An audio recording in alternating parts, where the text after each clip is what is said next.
पार्की भाई को सब्सक्राइब करो गाइस, 1 मिलियन करने हैं। ट्राई तमिलियन वो मूव करना शुरू कर चुके हैं, उन्हें टीपीपी एंगल्स देने पड़ेंगे और बैकएंड से भी शॉट्स आ रहे हैं। जी हां, K9 के प्लेयर्स हैं टॉरस, उन्होंने अरे किया और इसी के साथ ट्राई तमिलियन वो आखिरी इसलिए ऑफिशियल बचे हुए कास्ट थे ट्रू और उनका भी एलिमिनेशन हुआ। टॉरस को अपना जो फ्रैग था वो मिल चुका है, पर टीएजी वर्सेस ड्रैगन क्लो उनकी फाइट अचानक से यहां पर शुरू हो गई। यहां पर जॉनथन, उन्होंने वो पहला नॉक निकाला, फ्रैग को कंट्रोल किया है, पर ऊपर की साइड पर एक और प्लेयर आए। जॉनथन जब तक वो देख पाते वाइपर बोलते को, तब तक उन्होंने उनको डाउन कर दिया और टीएजी के बाकी जो दो प्लेयर्स हैं वो बहुत ज्यादा दूर रह गए। हाइड्रो लेट हुआ है वो खिलाड़ी, पर नॉक तो उन्होंने निकाला है। वाइपर बोलते वो एक बार फिर से डाउन करेगा इन हाइड्रो और उनके साथ साथ कियो लमाओ। ये फाइट आसानी से जीती जा सकती है, पर ड्रैगन क्लॉ टैप गॉड उन्होंने एक और नॉक निकाल दिया, पर हाइड्रो 4 गोलियों के साथ बचे रहेंगे और क्या बढ़िया तरीके से इस फाइट को संभाला गया। ड्रैगन क्लॉ वो आगे फाइट करने के लिए, पर हाइड्रो वो इस बार तैयार थे, उन्होंने फ्रैग्स कंफर्म करे और टीएजी वो अभी भी इस मुकाबले में बरकरार। अबे इतने सामने सामने जो डब्बा क्यों डाल रहा है उसका? लेके सर्कल में जाएंगे जरूर हाइड्रो। दूसरे प्लेयर को मारने का ट्राई करते हैं, गलत किया। अच्छा गेम सेंस की पूरी चीज थी जो हाइड्रो ने दिखाई है। हालांकि बाकी प्लेयर्स आपने भी देखा होगा जिस तरीके से वो नीचे के एंगल पर देख रहे थे, जबकि ऊपर मल्टीपल खिलाड़ी थे। इस चीज को एपेक्स के प्लेयर्स को समझना होगा। वो शॉट कॉलिंग, वो जो क्लोज कॉलिंग होती है, प्लेयर्स एग्जैक्टली कहां पर आपके लिए बड़ा खतरा बन सकते हैं, इन शॉट कॉलिंग्स के अराउंड थोड़ा बहुत काम करना। और यही तो वो समय है, क्योंकि आपको भी पता है यहां से आप सर्वाइवल स्टेज खेलने वाले हैं, वहां से आगे जाना एक बहुत बड़ी चुनौती है।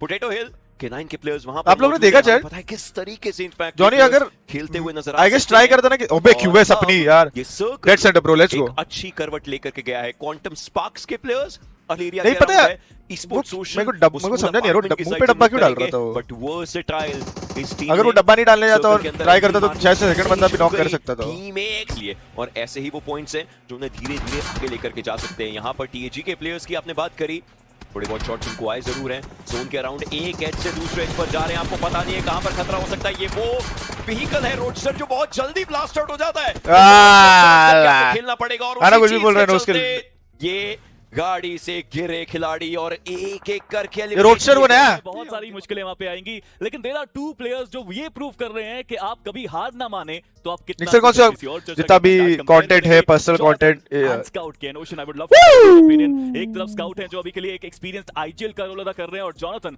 जो अभी भी पूरा फार्मिंग होगा। की बात करी जाए तो उनके फ्रैगिंग पोटेंशियल को हम यहां पर देख पा रहे हैं। आज होगा फार्मिंग, 36 फिनिशेस उनके, आज होगा फार्मिंग, क्या बोलते हो चैट? सर्वाइवल टाइम काफी अच्छे तरीके से उनके हिस्से में आया है, नॉक्स भी निकाले गए हैं, हेडशॉट।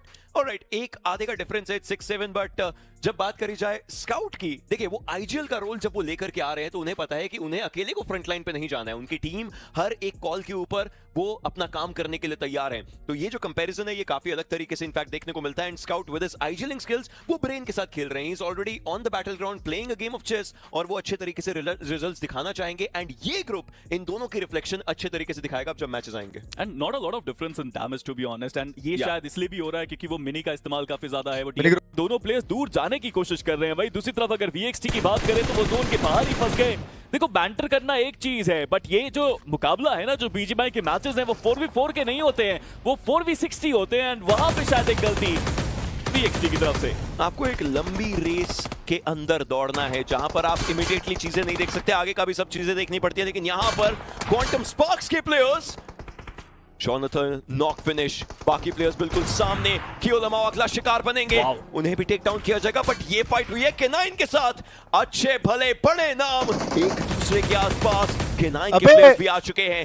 जेली इस समय सर्वाइव करते हुए, क्या मसला है रे चैट? उन्होंने कमाल का वो क्लच किया था, वो भी सर्वाइव करते हुए, लेकिन जेली के ऊपर ग्रेनेड आएगा। अब हाइड्रो की बारी रहेगी, वो एक ग्रेनेड सामने की तरफ को करना चाहेंगे, लेकिन उनको भी बैकएंड से शॉट्स आ रहे हैं। This might just be a mistake. Quantum sparks उनका एलिमिनेशन, बट देखते ही देखते क्या चल रहा है रे चैट? नाम इसमें जुड़ेगा TAG का, एंड K9 रेड एक्सट्रॉस, इनको हुआ है असली फायदा। जी हाँ, बट TAG क्वांटम स्पार्क्स हमने बहुत ज्यादा बिल्डअप किया था इस राइवलरी के बारे में, और दो भाई दोनों साथ में मिरामार छोड़ के गए हैं इस बार। काफी बेहतरीन एफर्ट यहाँ पे दोनों के मिल रहा है K9 की तरफ से, बट लर्न फ्रॉम पास्ट।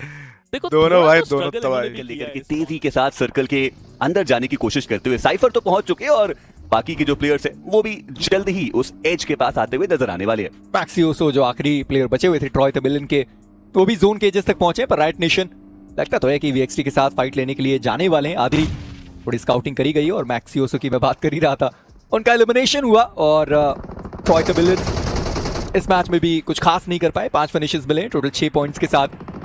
पर राइट थे वो वापस पीछे निकल चुके हैं। जेडी गेमिंग उनको भी आप देख पाएंगे, पर हनी वो भी खुश है भाई। आईजीएल होकर अगर आप अपनी टीम के लिए इतने सारे फ्रैग्स निकालते हैं तो खुश होना बनता भी है। पर जॉनथन इसी के साथ उन्होंने होप को डाउन किया, पर वो फ्रैग साइरेक्स वहां से चोरी करके लेकर चले गए। जैक्स वो प्लेयर बचे जरूर है, पर डैमेज उनके ऊपर आने वाला है, गाड़ी ब्लास्ट हुई। जैक्स को अभी भी अपने आप को हील करने की जरूरत पड़ने वाली है। हेडेक्स अपने 2 ही निकाले अपने चारों प्लेयर्स के साथ, और हनी एक बार फिर से अपनी टीम की कमान संभालने के लिए तैयार है। एरर को डाउन किया, नकल वो भी यहाँ पर डाउन कर दिए गए, और ये बढ़ा हुआ फ्रैग जो कि जाने वाला है एलईएफपी के पास। टीएजी वर्सेस एलईएफपी 44 की ये प्रॉपर फाइट होने वाली है। एएक्स क्या वो यहाँ पर थर्ड पार्टी करने के लिए आने वाले, वो देखने वाली बात। पर जेडी गेमिंग सबसे पहले उनको स्पॉट किया गया। ये एक बढ़िया खबर रहेगी टीएजी के लिए, क्योंकि उनको भी पता है अब यहाँ से आप ओवर कमिट नहीं कर सकते, और यही एक कारण कि टीएजी के जो प्लेयर्स थे वो पीछे फॉल बैक कर गए। जो सर्कल का शिफ्ट है वो भी आ चुका है, और एक हल्का सा साउथ वेस्टर्न शिफ्ट यहां पर हमें देखने को मिलता हुआ। टीम एएक्स के पास अभी भी बिल्कुल एज का वो एरिया है जो सर्कल के अंदर मौजूद रहेगा, बट वहां पे अगर वो जाते हैं तो ब्रीथिंग स्पेस बहुत कम हो जाएगा। टीएजी उनको भी आगे बढ़ने की आवश्यकता है। जॉनथन और हर्ष दोनों ही सर्कल के बाहर लर्न फ्रॉम पास्ट के। जेडी गेमिंग की बात करें तो वो जोन के बाहर हमें देखने को मिल रहे हैं, और हर्ष उन्होंने हनी को डाउन किया। ये बहुत इंपॉर्टेंट मूवमेंट इस पर्टिकुलर मैच में, क्योंकि हनी अगर डाउन होते और उनको वहां पर रिवाइव नहीं मिलता है तो फिर टीएजी का जो चांसेस है इस मुकाबले में चिकन डिनर निकालने के वो सच में बढ़ जाएंगे, क्योंकि अभी के लिए तो लर्न फ्रॉम पास्ट के पास ही सबसे बड़ा पोजिशनल एडवांटेज है सर्कल के अंदर। और रियो जा रहे हैं अपने आईजीएल को रिवाइव करने के लिए। ज्यादा मुश्किलात नहीं होनी चाहिए, क्योंकि जेडी के पास बढ़िया एंगल है, मैक्स के पास अच्छा एंगल है, और टीम एपेक्स गेमिंग को पता भी है कि कहां पर वो सारे खिलाड़ी मौजूद है। पर टीम एपेक्स वो नॉक निकालने के बाद सीधा अपनी जो रोटेशन है उसे एग्जीक्यूट करना चाहते हैं, और वो मैक्स या फिर जेडी गेमिंग के पास सीधा रुकना चाहेंगे। पर देखना यह है कि क्या तीनों प्लेयर एक साथ जाने वाले हैं या फिर थोड़ी गलती होने वाली है। पर मैक्स उनके ऊपर डैमेज बहुत ज्यादा है, डायरेक्ट चलती गाड़ी से उन्होंने मैक्स को यहां पर गिरा दिया। जेडी गेमिंग के पास कोई मौका ही नहीं बना कि वहां से वो कवर फायर दे पाते, और अब एलईएफपी अपने टीम प्लेयर्स के साथ सबसे बड़ी बात वो सैंडविच हो गए। जी हां, और हनी को भी वहां पर डाउन किया जाएगा। हालांकि एक्स के ऊपर भी वार आया है, तो लर्न फ्रॉम पास्ट जिनके चांसेस सबसे ज्यादा थे इस मुकाबले में चिकन डिनर निकालने के, वो ऐसा ना हो कि सबसे पहले एलिमिनेट हो जाए। रियो वो आखिरी खिलाड़ी बचे, और चलिए वो बचे थे क्योंकि अब उनका भी समापन हो चुका है, पर अब मौका टीएजी के पास पूरा कि वो इस मुकाबले को एक चिकन डिनर में कन्वर्ट करे। जॉनथन वो रेडन का फिनिश कंफर्मेशन निकालेंगे, और जी हां टीएजी उनको एग्जैक्टली पता है कि जो प्लेयर्स है दो वो मौजूद कहां पर है। हाइट का पूरा एडवांटेज टीम एपेक्स गेमिंग के पास, मैन एडवांटेज एपेक्स गेमिंग के पास, और टीम एएक्स वो अब शायद सिर्फ दर्शक बनकर के ही देखते रह जाए। हाइड्रो उन्होंने अपने आप को रीपोजिशन किया है, और यहां से अब देखना बस इंपॉर्टेंट है कि क्या इस कहानी में कोई और ट्विस्ट, या टीएजी के पास एक आसान चिकन डिनर। लगता तो है कि एक आसान चिकन डिनर आना चाहिए, क्योंकि जेली हैं जिन्होंने ग्रेनेड आगे की साइड पर डाला। थोड़ी और ग्रेनेड्स की बारिश वो करने वाले हैं, क्योंकि 7 ग्रेनेड्स हैं उनके पास। जॉनथन एक और ग्रेनेड स्मोक के अंदर, पर वहां पर कोई खिलाड़ी मौजूद नहीं। हर्ष और हाइड्रो दोनों ही प्लेयर ऊपर की दिशा में, और वो शायद दोनों वो स्मोक्स के अंदर डैमेज देते हुए नजर आए। पर डिवोटी उन्होंने हाइड्रो को देख लिया, हाइड्रो वो यहाँ पर डाउन कर दिया। जॉनथन उनका ग्रेनेड ठिकाने पर जाने वाला है, पर जेली इसी बीच वो आगे बढ़े, डैमेज दिया गया। जॉनथन का ग्रेनेड आया, डिवोटी वो यहाँ पर डाउन, और साइरेक्स वो एक आखिरी खिलाड़ी, उनका भी एलिमिनेशन हुआ, और एक आसान winner chicken dinner team apex gaming के नाम।